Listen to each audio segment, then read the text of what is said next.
আল্লাহ রাব্বুল আলামিন এই পৃথিবীর সবচেয়ে সুখী মানুষটাকে, এই পৃথিবীতে যার কোনো দুঃখ কষ্ট কিচ্ছু ছিল না, এই মানুষটাকে ডেকে নিয়ে আসবেন।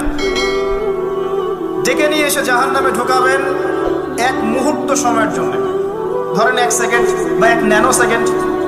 এরপরে বের করে নিয়ে আসবেন, নিয়ে এসে বলবেন পৃথিবীতে কি সুখে ছিলে? সেই ব্যক্তি বলবে সুখ কি জিনিস হে আল্লাহ আমি জানি না। আমি কি বুঝাতে পারছি ভাই? সুখ কি জিনিস আমি জানি না।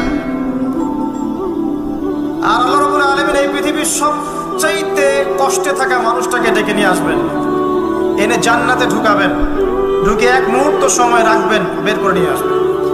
বলবেন পৃথিবীতে কষ্টে ছিলে? সেই বান্দা বলবে কষ্ট কি জিনিস আল্লাহ আমি জানি না। এটাই সেই আয়াতের ব্যাখ্যা বলা যায়। আল্লাহ পাক বলেছেন কুল্লু নাফসিন যায়িকাতুল মাউত, প্রত্যেকটা নফস বা আত্মা মৃত্যুর স্বাদ গ্রহণ করবে। ফাইন্নামা তুওয়াফাউনা উজুরাকুম ইয়াওমাল কিয়ামাহ, কিয়ামতের মাঠে তোমাদের পূর্ণ প্রতিদান দেয়া হবে। ওই দিন ফামান যুহজিহা আনিন নার ওয়া উদখিলাল জান্নাহ ফাকাদ ফাজ, সেদিন যাকে আল্লাহ পাক জাহান্নাম থেকে বাঁচাবেন, জান্নাতে প্রবেশ করাবেন, একমাত্র সে ব্যক্তি সফল আর কেউ সফল।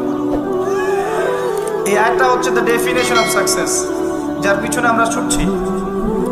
আমরা সাফল্যের পিছনে ছুটি না। সফল হতে হবে, নিজের পায়ে দাঁড়াতে হবে, টাকা পয়সা করতে হবে, বাড়ি গাড়ি করতে হবে, ব্যাংক ব্যালেন্স করতে হবে, জমি জমা করতে হবে, একটা সুন্দরী গার্লফ্রেন্ড চাই, একটা স্ত্রী চাই, তাই না? আমরা সাফল্যের পিছনে ছুটতে চাই।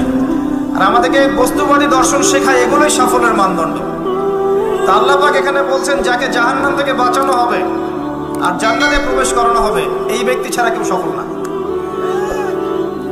পৃথিবীতে আপনি অনেক বড় নেতা হতে পারেন, ইভেন অনেক বড় আলেমও হতে পারেন, অনেক বড় পলিটিশিয়ান হতে পারেন, অনেক বড় প্রশাসনের কর্মকর্তা হতে পারেন, অনেক বড় ইকোনমিক্স হতে পারেন, কলামিস্ট হতে পারেন, বুদ্ধিজীবী হতে পারেন, হাফেজ হতে পারেন, হুএভার ইউ আর, যদি কিয়ামতের মাঠে আপনি জান্নাতে যেতে না পারেন, আপনি সফল না।